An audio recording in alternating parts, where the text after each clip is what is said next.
Hello students, welcome back. This is our lecture number 15 of class 12 computer science chapter 4, that is your classes and objects. आज जो हम topic पढ़ने वाले हैं वो हमारा टॉपिक है नेस्टेड क्लासेस. नेस्टेड क्लासेस, ठीक है. आप लोगों ने नेस्टेड वर्ड तो सुना ही होगा. जब आपने लूप पढ़ा होगा क्लास 11th क्लास में, तो आपने लूप में नेस्टेड लूप भी पढ़ा होगा कि नेस्टेड लूप हमारा क्या होता है. तो नेस्टेड लूप क्या होता है? जब एक लूप के अंदर और दूसरे लूप रहते हैं तो उसको हम लोग क्या बोलते हैं? नेस्टेड लूप कहते हैं. तो सेम आपका अगर हम क्लास की बात करें तो नेस्टेड क्लास का मतलब क्या हो गया कि एक क्लास है, उस क्लास के अंदर दूसरा क्लास है, उसको हम लोग क्या बोलते हैं? नेस्टेड क्लासेस बोलते हैं. मतलब a nested class is a class defined inside another class. ठीक है. नेस्टेड क्लास उस क्लास को बोल रहे हैं जिसको हम डिफाइन किए हैं दूसरे क्लास में, उसको हम क्या बोलते हैं? नेस्टेड क्लास बोलते हैं. ठीक है. तो इसका डेफिनेशन क्या होगा? A nested class is a class, a nested class is a class. Nested class is a class defined inside another class. Defined inside another class. ठीक है. एक क्लास के अंदर दूसरा क्लास को जब हम डिफाइन करते हैं तो उसको हम क्या बोलते हैं? नेस्टेड क्लास बोलते हैं. The outer class is known as enclosing class. The outer class is known as enclosing class. Enclosing class. देखिए, अब एक क्लास के अंदर दूसरा क्लास है तो आउटर क्लास और इनर क्लास होगा, है ना. तो जो आउटर क्लास होता है उसको हम क्या बोलते हैं? इनक्लोजिंग क्लास बोलते हैं. And the inner class is known as and the inner class is known as nested class. Clear है? आपने जब लूप पढ़ा था तो उसमें आप लोगों ने inner loop and outer loop देखा था. ये आउटर लूप क्या होता है और इनर लूप क्या होता है ना. तो सेम क्लास में भी हम यहाँ पे बोल रहे हैं कि जब एक क्लास हमारा है और उस क्लास में हम दूसरा क्लास को डिफाइन करते हैं तो वो हमारा कहलाता है नेस्टेड क्लास. अब यहाँ पे क्या है कि जो हमारा जो क्लास है उसमें देखिए आउटर क्लास होंगे और इनर क्लास होंगे. जो बाहरी वाला क्लास, इसको आउटर क्लास हम बोल रहे हैं. अभी एग्जांपल से बताएंगे आपको तो समझ में आ जाएगा. जो आउटर क्लास है, जो बाहर वाला क्लास है, उस क्लास को हम और क्या बोलते हैं? इनक्लोजिंग क्लास बोलते हैं. और जो क्लास के अंदर जो हम क्लास बनाए जिसको हम इनर क्लास बोल रहे हैं, मतलब कि अंदर है, एक बाहर क्लास है और उस क्लास के अंदर जो क्लास है उसको हम क्या बोल रहे हैं? नेस्टेड क्लास बोल रहे हैं. ठीक है. इनर क्लास को ध्यान रखिएगा, नेस्टेड क्लास बोलते हैं. और इनक्लोजिंग क्लास किसको बोलते हैं? हमारा जो आउटर क्लास रहता है उसको हम क्या बोलते हैं? इनक्लोजिंग क्लास बोलते हैं.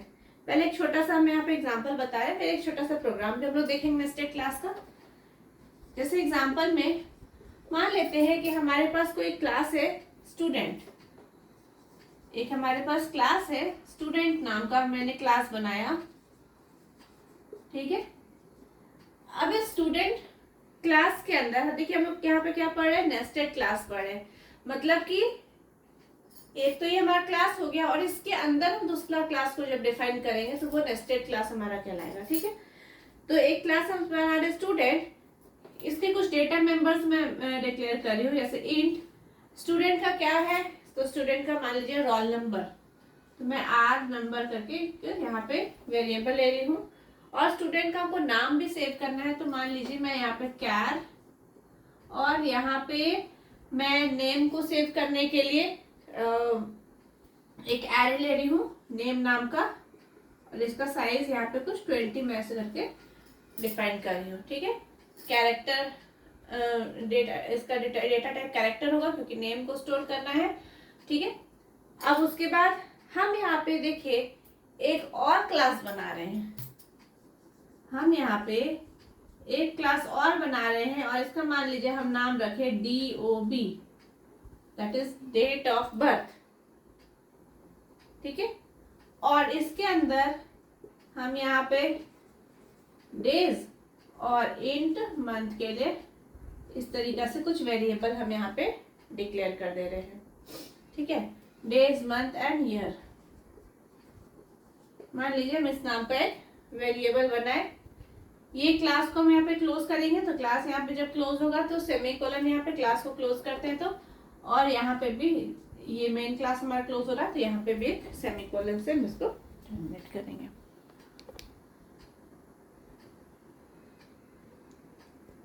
समझ में आया? देखिए क्या है, मैंने एक इसके पहले हम लोगों ने क्लास बनाया था, तो क्लास के अंदर हम लोगों ने कुछ मेंबर फंक्शंस बनाए थे और कुछ डेटा मेंबर्स को हम लोगों ने वहां पे डिफाइन किया था। ठीक है, अब यहाँ पे हम लोग नेस्टेड क्लास पढ़ रहे हैं, तो मैंने क्या बताया कि नेस्टेड क्लास का मतलब ही क्या होता है, एक क्लास के अंदर दूसरा क्लास डिफाइन किया रहता है, उसको हम बोलते हैं नेस्टेड क्लास। अब मैंने यहाँ पे एक नाम स्टूडेंट नाम का एक क्लास बनाया, तो ये जो स्टूडेंट जो क्लास है ये आपका कहलाएगा, ये जो स्टूडेंट क्लास है ना, ये आपका कहलाएगा आउटर क्लास। ये आउटर क्लास है, और आउटर क्लास को और हम लोग क्या बोलते हैं, इनक्लोजिंग क्लास भी बोलते हैं। आउटर क्लास को और हम लोग क्या बोलते हैं, इनक्लोजिंग क्लास। ठीक है, इसमें मैंने कुछ डेटा मेंबर्स बनाए हैं जैसे रोल नंबर और नेम को स्टोर करने के लिए। अब हमने एक DOB नाम का एक और क्लास बना दिया, और ये जो क्लास बना, इस क्लास के अंदर ये जो क्लास बना, ये हमारा क्या कहलाएगा, ये हमारा कहलाएगा इनर क्लास कहलाएगा। ठीक है, क्योंकि ये इसके अंदर ये क्लास है डिफाइन किया हुआ, इसीलिए ये क्या कहलाएगा, इनर क्लास। और इसमें मैंने यहाँ पे कुछ DOB नाम का एक क्लास बनाया जो डेट ऑफ बर्थ है, तो यहाँ पे मैंने वेरिएबल्स लिए हैं डेट मंथ एंड ईयर को स्टोर करने के लिए। ये जस्ट बस ऐसे एग्जांपल है, ये आपका एक नॉर्मल से एक डेमो है। क्लियर है? तो अब आपको समझ में आ गया आउटर क्लास कौन सा हो गया, इनर क्लास कौन सा हो गया। अब एक छोटा सा प्रोग्राम देखते हैं कि किस तरीका से हम प्रोग्राम बनाएंगे, कैसे हमारा ये नेस्टेड क्लास हमारा काम करेगा, कैसे हम इसके ऑब्जेक्ट्स बनाएंगे, कैसे हम फंक्शंस को कॉल करेंगे, इसको हम लोग यहाँ पे देखते हैं। ठीक है, तो एक छोटा सा एग्जांपल हम यहाँ पे फिर से देखते हैं, एक प्रोग्राम देखेंगे। ये तो मैं आपको यहाँ पे इनर क्लास और आउटर क्लास क्या होता है तो मैंने क्या डेमो बस ऐसे छोटा सा बना दिया। ठीक है, अब एक छोटा सा प्रोग्राम देख लेते हैं क्या है।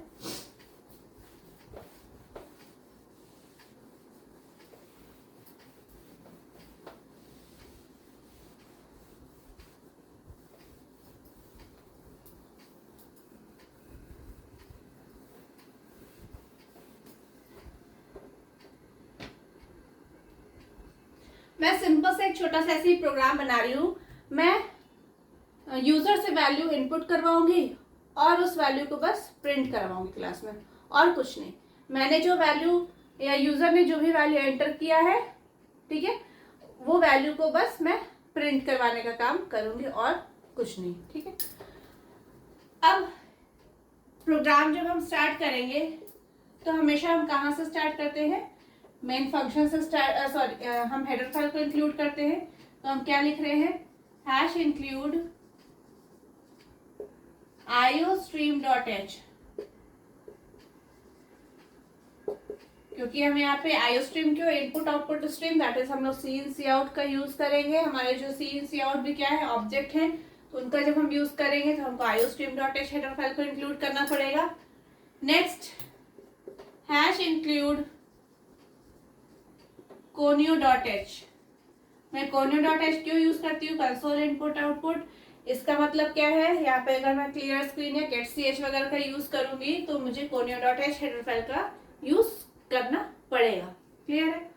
अब चलिए मैं यहाँ पे एक क्लास बना रही हूँ और उस क्लास का नाम हम रख रहे हैं, मान लीजिए ए। एक हम ए नाम का एक क्लास बना रहे हैं, ठीक। अब इस ए नाम के पब्लिक सेक्शन में मैं एक क्लास और बनाऊंगी और उस क्लास का नाम मैं रख रही हूँ बी। मैं यहाँ पे इस क्लास का नाम रख रही हूँ बी। क्लियर है? अब यहाँ पे इस क्लास के अंदर मैं कुछ डेटा मेंबर्स एंड कुछ वेरिएबल फंक्शंस बनाऊंगी। तो यहाँ पे मैंने क्या बताया कि मुझे क्या करना है, मैं 2 वैल्यू यूजर से इनपुट करवाऊंगी और उस वैल्यू को क्या करना है, प्रिंट करना है। सिर्फ इतना ही हमको प्रोग्राम में करना है। तो यहाँ पे मैंने लिया इंट डेटा टाइप का यूज किया और यहाँ पे 2 वेरिएबल ले रहे हैं, ए और बी। ए और बी नाम का हम 2 वेरिएबल लिए और उसके बाद मैं यहाँ पे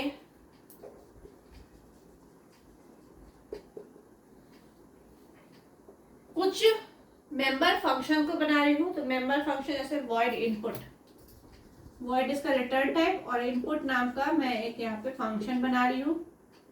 और इस फंक्शन में मैं क्या करवा रही हूँ, यूजर से इनपुट कराने के लिए सबसे तो पहले मैं एक मैसेज प्रिंट करवा दूंगी, सी आउट एंटर 2 नंबर्स या 2 वैल्यूज जो भी है, एंटर 2 वैल्यूज।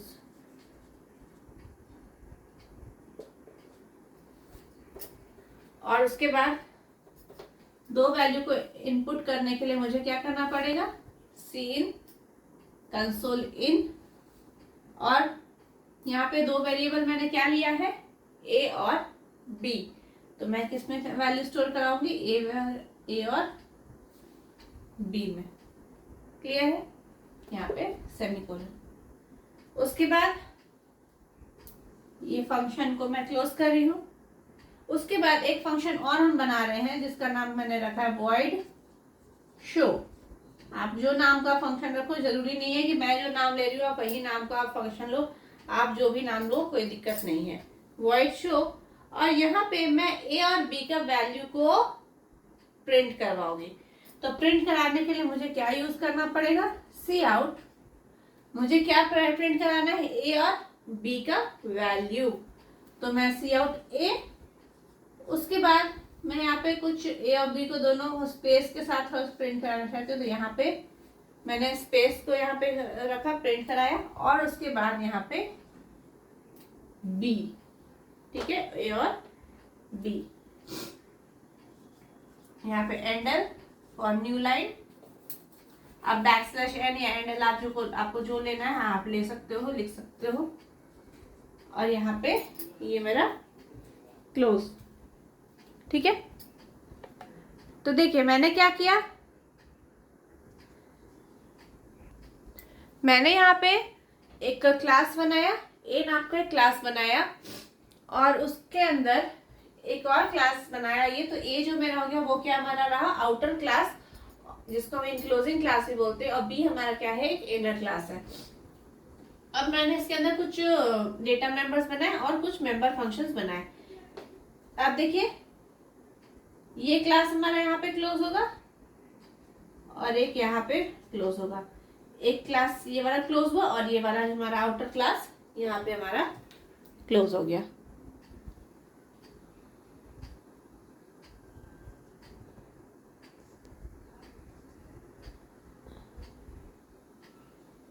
ठीक है, ये तो हमारा बन गया क्लास, जिसमें ये हमारा क्या है, आउटर क्लास है और ये हमारा क्या है, इनर क्लास है। आउटर क्लास को हम और क्या बोल रहे हैं, इनक्लोजिंग क्लास। ठीक है, इनक्लोजिंग क्लास।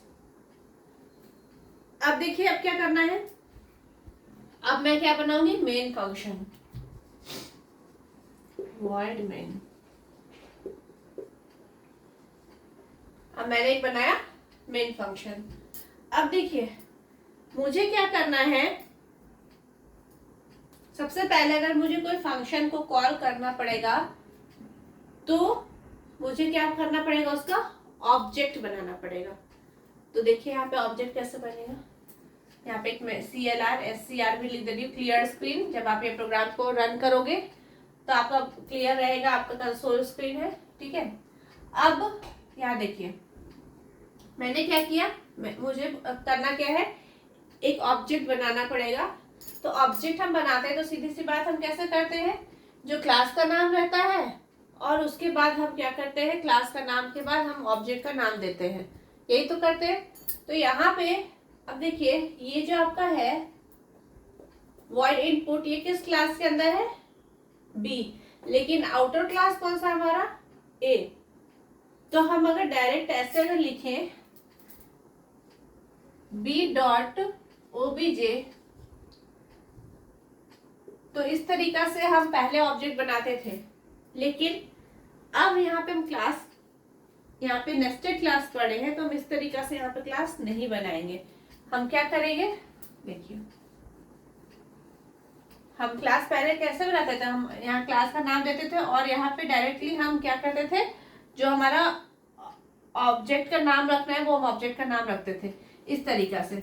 लेकिन अब यहाँ पे क्या है, देखिए ये क्लास B जो है वो A क्लास के अंदर है।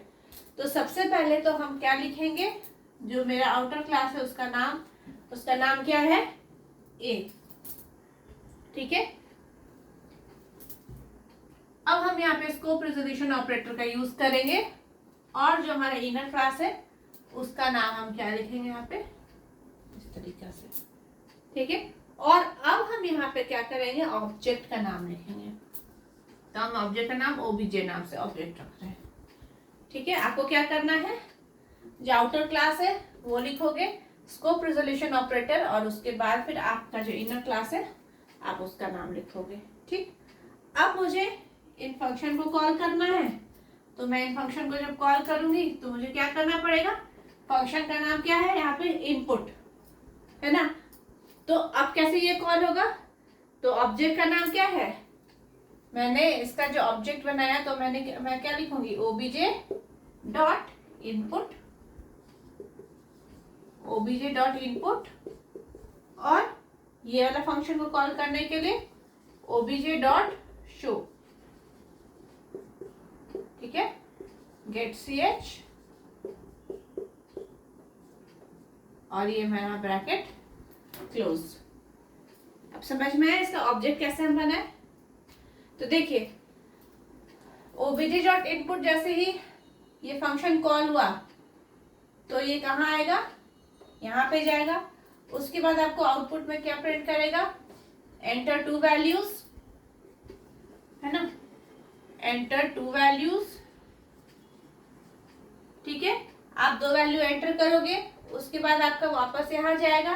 फिर उसके बाद आपका ये जैसे यहाँ पे आया, आपको ये फंक्शन कॉल हुआ, वैल्यू आपका प्रिंट करेगा ये, उसके बाद आपका वापस से कमांड कहाँ जाएगा, वापस से जाएगा यहाँ पे।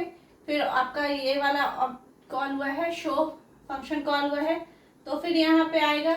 उसके बाद यहाँ पे A और B आपने जो वैल्यू डाला होगा, मान लीजिए मैंने यहाँ पे 20 और 30 ऐसा कुछ वैल्यू यहाँ पे इनपुट किया होगा, तो ये क्या प्रिंट कर देगा, मैंने यहाँ पे 20 और 30 जब इनपुट किया तो ये 20 और 30 इस तरीका से यहाँ पे प्रिंट कर देगा। आप एंटर 2 वैल्यूज जैसे लिखोगे तो आपको वहाँ पे ये मैसेज आएगा, एंटर 2 वैल्यूज। आप जो भी वैल्यू इनपुट करोगे तो आपको ये वाला प्रिंट किया हुआ मैसेज आ जाएगा, ठीक है। क्या आएगा, जैसे जो भी आपने डाला वो वैल्यू आपको आ जाएगा। तो देखिए किस तरीका से हम इसका ऑब्जेक्ट बनाए, ध्यान रखिएगा। यहाँ पे आउटर क्लास का नाम लिखेंगे, फिर यहाँ पे स्कोप रेजोल्यूशन ऑपरेटर का यूज करेंगे, और उसके बाद नेक्स्ट हमारा दूसरा क्लास का नाम लिखेंगे।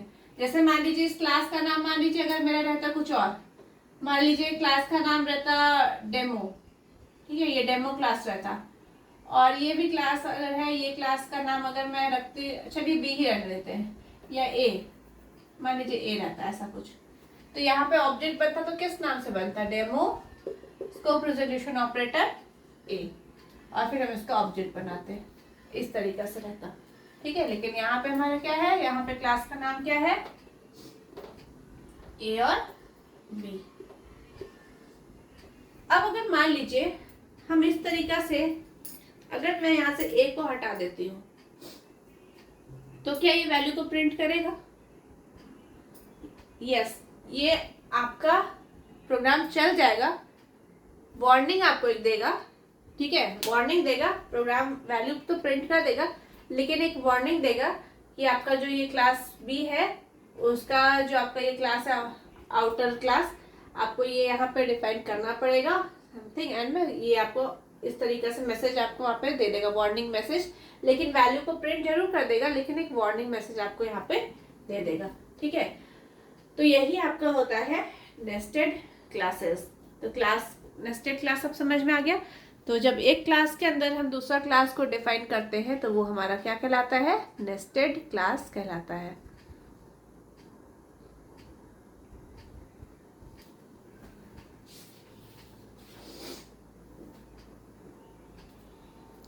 चलिए अब हम यहाँ पे नेक्स्ट टॉपिक को देखते हैं।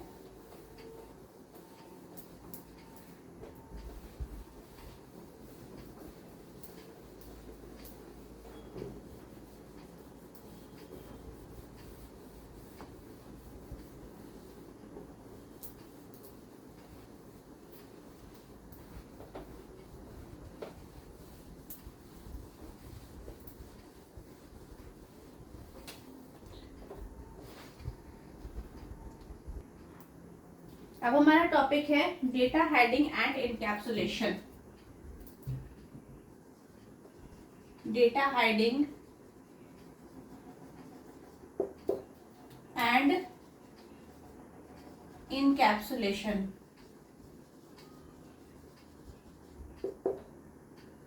देखिए ये दोनों बहुत इंपॉर्टेंट टर्म है, डेटा हाइडिंग एंड इनकैप्सुलेशन।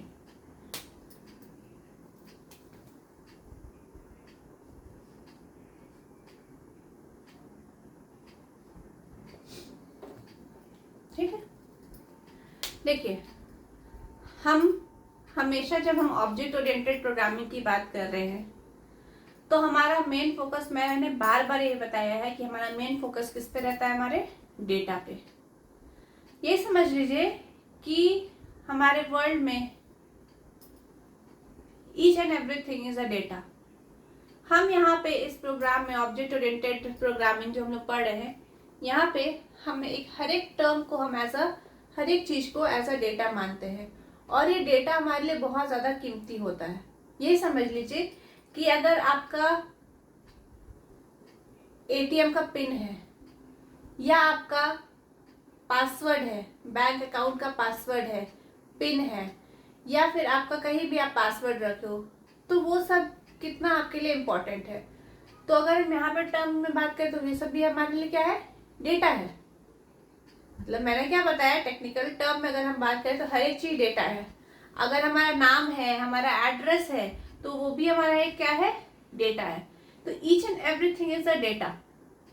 अब ये डेटा को सिक्योर करना ये बहुत इम्पोर्टेंट है। अगर यही समझ लीजिए कि अगर आपका एटीएम पिन किसी और के पास चला जाए, या आपका अकाउंट का डिटेल किसी और के पास चला जाए, पासवर्ड किसी और के पास चला जाए जो अनऑथराइज्ड पर्सन है, मतलब आपके अलावा बाकी तो अनऑथराइज्ड रहेंगे जिनको एक्सेस नहीं दिया गया है, वो अगर आपका मान लीजिए यूज कर लेंगे, तो सोच लीजिए कि आपका डेटा, तो आपका क्या होगा, बैंक से तो पूरा पैसा कोई भी निकाल सकता है, कहीं भी चला जा सकता है अगर आपका पिन किसी को पता चल गया तो डेटा का सिक्योरिटी ये बहुत हम कह सकते हैं कि बड़ा काम है, डेटा को सिक्योरिटी प्रोवाइड करना।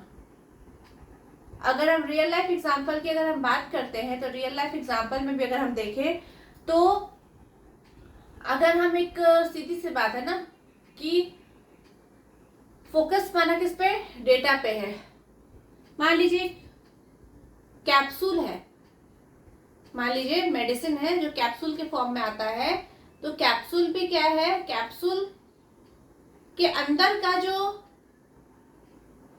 मेडिसिन है वो एक डेटा हो गया, जिसको हम एक तरह से प्रोटेक्शन प्रोवाइड कर रहे हैं, है ना। लेकिन हमको मेन काम क्या है, वो कैप्सूल के अंदर का जो आपका मेडिसिन है उससे हमको काम है। अगर हम सीधी बात करें, एक चॉकलेट है तो चॉकलेट का रैपर से हमको कोई मतलब नहीं, लेकिन चॉकलेट के अंदर जो चॉकलेट है वो हमारे लिए डेटा हो गया, और उसको हम रैपर से एक सिक्योरिटी प्रोवाइड कर रहे हैं, उसको सिक्योर कर रहे हैं। ठीक है, तो कहने का मतलब यही हो गया कि each and everything is a data. हर एक चीज, हम अगर टेक्निकल टर्म में देखें तो हर एक चीज हमारे लिए एक डेटा है। हमारा नेम भी एक डेटा है, हमारा फोन नंबर भी एक डेटा है, हमारा पासवर्ड भी एक डेटा है, पिन जो भी है आपका वो एक डेटा है। मतलब each and everything is a data. तो इस डेटा को हाइड करना, सिक्योरिटी प्रोवाइड करना, ये हमारे लिए बहुत इंपॉर्टेंट काम है।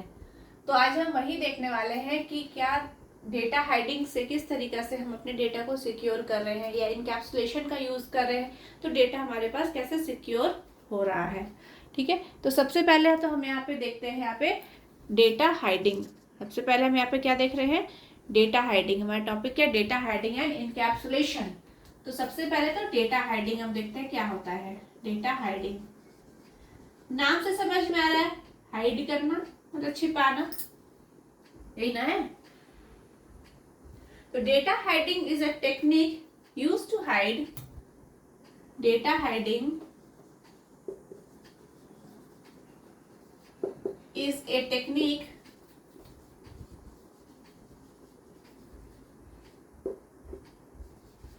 used to hide the implementation details, the implementation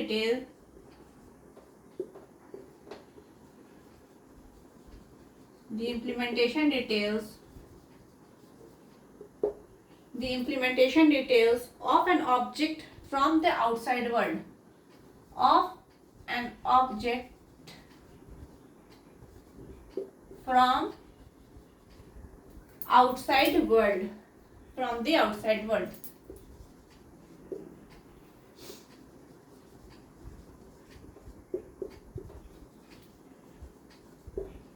ठीक है, डेटा हाइडिंग क्या है, एक टेक्निक है जिसमें हम data use to hide the implementation details.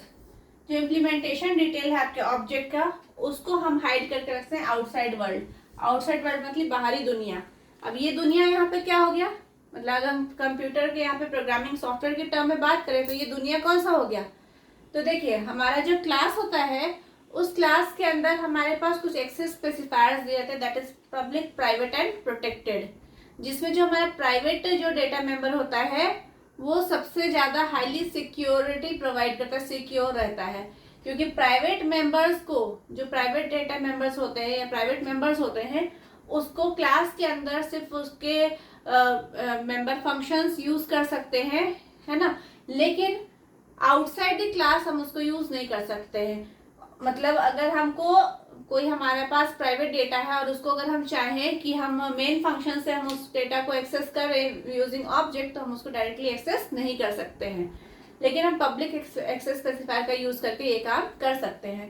तो सीधी से आउटसाइड वर्ल्ड का मतलब हो गया मेन फंक्शन जो हमारा है, मतलब क्लास के बाहर। क्लास के बाहर से हम डेटा को प्राइवेटली अगर है तो हम उसको एक्सेस नहीं कर सकते हैं, वही हमारा आउटसाइड वर्ल्ड यहाँ पे कहलाता है। तो डेटा हाइडिंग एक ऐसा टेक्निक है जिसमें हम लोग इम्प्लीमेंटेशन डिटेल हाइड करके रखते हैं ऑब्जेक्ट का फ्रॉम द आउटसाइड वर्ल्ड। अब देखिए हम क्या करते हैं, हमारे जो एक्सेस स्पेसिफायर है पब्लिक, प्राइवेट एंड प्रोटेक्टेड, तो हम अगर जिस डेटा को प्राइवेट कर देंगे तो उसको हम मेन फंक्शन से एक्सेस नहीं कर सकते हैं। तो हमने क्या किया, एक तरह से उसकी जो इम्प्लीमेंटेशन डिटेल है उसको हम हाइड करके रख रहे हैं, और जो मुझे शो करना है तो मैं उसको पब्लिक में डाल रही हूँ, बाकी के डिटेल्स को मैं हाइड कर रही हूँ। सीधी सी बात है ना। मतलब एब्स्ट्रैक्शन मैंने क्या बताया था, एब्स्ट्रैक्शन क्या है, act of representing essential features without including the background detail. मतलब अगर हमारे पास एक स्विच बोर्ड है, उस स्विच बोर्ड को स्विच हम ऑन करेंगे तो वो स्विच ऑन हम करेंगे तो लाइट जल जाएगा या फैन चल जाएगा, जिसका भी हम स्विच ऑन करेंगे।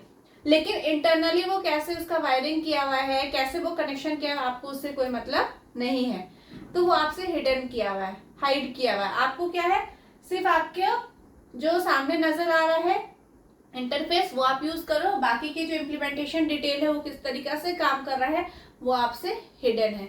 तो ये हम क्यों कर रहे हैं, ऑब्वियसली फॉर डेटा सिक्योरिटी, हम अपना डेटा को एक तरह से सिक्योरिटी प्रोवाइड कर रहे हैं, हम उसको इंक्रिप्टेड फॉर्म में रख रहे हैं ताकि कोई उसको और हमारा डेटा को यूज नहीं कर सके, मिसयूज हमारा डेटा नहीं हो सके। क्लियर है? तो यहाँ पे एक छोटा सा चलिए इसका एग्जाम्पल हम लोग देख लेते हैं। जैसे हमारे पास एक क्लास है और उस क्लास का नाम मैं क्या रख रही हूँ, मान लीजिए माई क्लास नाम से एक हम क्लास बना रहे हैं। इस क्लास के अंदर मैं एक पब्लिक एक्सेस स्पेसिफायर का यूज कर रही हूँ जिसमें मैं एक वेरिएबल डिक्लेयर कर रही हूँ इंट एक्स। ठीक है, मतलब ये हमारे डेटा मेंबर हो गए। अब यहाँ पे मैं एक प्राइवेट एक्सेस स्पेसिफायर का यूज कर रही हूँ और यहाँ पे मान लीजिए इंट वाई, इस तरीका से मैंने यहाँ पे बनाया। अब ये हमारा एक क्लास हो गया। मैं यहाँ पे सिर्फ पब्लिक एंड प्राइवेट का बता रही हूँ। अब मैं मेन फंक्शन बनाऊंगी इंट मेन। आप इंट मेन कीजिए, वॉइड मेन आप जैसे आप लिखो इंट मेन। उसके बाद मुझे इसका ऑब्जेक्ट बनाना पड़ेगा। तो ऑब्जेक्ट किसका है, ये क्लास का नाम लिखेंगे और मान लीजिए ओबीजे नाम से मैंने एक ऑब्जेक्ट यहाँ पे क्रिएट कर दिया। ठीक है, अब जब मुझे मान लीजिए मैं ऐसा कुछ लिखती हूँ obj डॉट एक्स,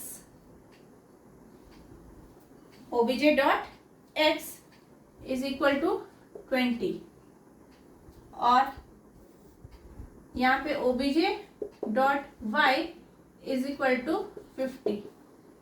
ठीक, और उसके बाद मैं यहाँ पे क्या करूँ, रिटर्न 0 और यहाँ पे मैंने क्लास बनाया माई क्लास नाम से। यहाँ पब्लिक एंड प्राइवेट दो एक्सेस स्पेसिफायर रखा जिसमें पब्लिक के अंदर मैंने एक्स को डिफाइन किया है और इसमें वाई को डिक्लेयर किया। ठीक है, अब यहाँ पे देखिए मैंने एक मेन फंक्शन बनाया, इस क्लास का ऑब्जेक्ट बनाया, माई क्लास ओबीजे नाम का एक ऑब्जेक्ट बनाया। अब उसके बाद जब मैंने कॉल किया इस एक्स को तो OBJ dot x is equal to 20। तो ये क्या वैलिड होगा क्या? यस, ये आपका अलाउड होगा, ये वैलिड है क्योंकि ये क्या है, पब्लिक है।